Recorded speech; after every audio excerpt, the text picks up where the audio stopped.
కొత్త సిమ్ తీసుకోవాలని అనుకుంటున్నారా? అయితే మీరు ఈ కొత్త నిబంధనల గురించి తప్పకుండా తెలుసుకోవాల్సిందే. దేశంలో రోజు రోజుకు పెరుగుతున్న సైబర్ మోసాలను అడ్డుకునేందుకు ప్రభుత్వం రెడీ అయింది. ముఖ్యంగా డిజిటల్ అరెస్ట్ పేరుతో సాగుతున్న ఆర్థిక నేరాలను పూర్తిగా కట్టడి చేయాలనే లక్ష్యంతో టెలికాం రంగంలో ప్రభుత్వం భారీ మార్పులను అయితే తీసుకురానుంది. ఇప్పటి వరకు సిమ్ కార్డు తీసుకున్న తర్వాత ఏవైనా అక్రమాలు జరిగితే చర్యలు తీసుకునేవారు. బట్ ఇకపై ఆ పరిస్థితి ఉండదు. నేరం జరగకముందే దాన్ని అడ్డుకునేలా వ్యవస్థను తీర్చిదిద్దుతున్నారు.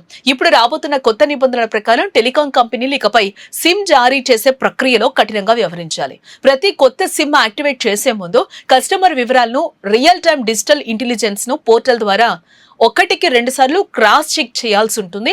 ఎవరైనా అనుమానాస్పద వ్యక్తులు సిమ్ కోసం ప్రయత్నిస్తే ఆ ప్రక్రియ వెంటనే సిస్టమ్ ద్వారా ఆటోమేటిక్ గా బ్లాక్ అవుతుంది. దీనివల్ల మోసపూరిత మొబైల్ కనెక్షన్స్ ను మార్కెట్లోకి రాకుండా మొదటి దశలోనే నిలిచిపోతాయి. ప్రభుత్వం చేపడుతున్న ఈ కొత్త విధానం వెనుక ప్రధాన ఉద్దేశం డిజిటల్ అరెస్టు మోసాలకు ముగింపు పలకడమే. గుర్తు తెలియని వ్యక్తులు ప్రభుత్వ అధికారులమని చెప్పుకుంటూ బాధితులను వీడియో కాల్స్ లో భయపెట్టి డబ్బులు వసూలు చేయడం ఈ మధ్య కాలంలో పెరిగిపోయింది. ఇలాంటి మోసగాళ్లు నకిలీ ఐడీలతో వేల సంఖ్యలో సిమ్ కార్డులను వాడుతూ ఉన్నారు. ఇప్పుడు కొత్త నిబంధనలతో ఇలాంటి నకిలీ ఐడీలను సులభంగా గుర్తించొచ్చు. సిమ్ ఇచ్చేటప్పుడే ఆ వ్యక్తి పేరుపై ఉన్న ఇతర కనెక్షన్స్ కూడా అధికారులు పర్యవేక్షిస్తారు. ప్రస్తుతం ఒక వ్యక్తి పేరుపై గరిష్టంగా 9 సిమ్ కార్డులు మాత్రమే ఉండాలి. అయితే జమ్మూ కాశ్మీర్, అసోం, ఈశాన్య రాష్ట్రాల్లో ఈ పరిమితి 6 కార్డులుగా ఉంది.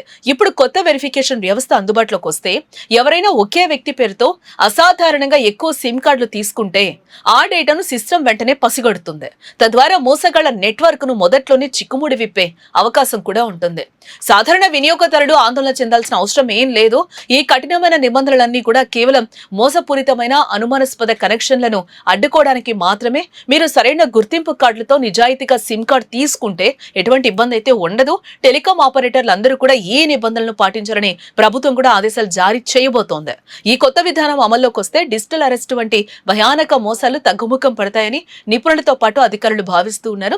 సైబర్ నేరగాళ్ల చేతుల్లోకి కొత్త సిమ్ కార్డులు చేరకుండా చూడటమే ఈ చర్యలో ఉన్న అతిపెద్ద మార్పు. టెలికాం రంగంలో పారదర్శకతను పెంచడం, దేశ భద్రతను కాపాడటం, సామాన్యుల కష్టార్జితాన్ని కాపాడేందుకే ఈ కఠినమైన రూల్స్.